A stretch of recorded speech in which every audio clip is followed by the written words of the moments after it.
காற்றே என் வாசல் வந்தாய், மெதுவாக கதவு திறந்தாய்.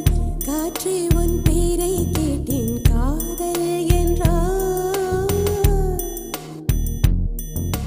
நேற்று நீ எங்க இருந்தாய், காற்றே நீ சொல்வாய் என்றேன்.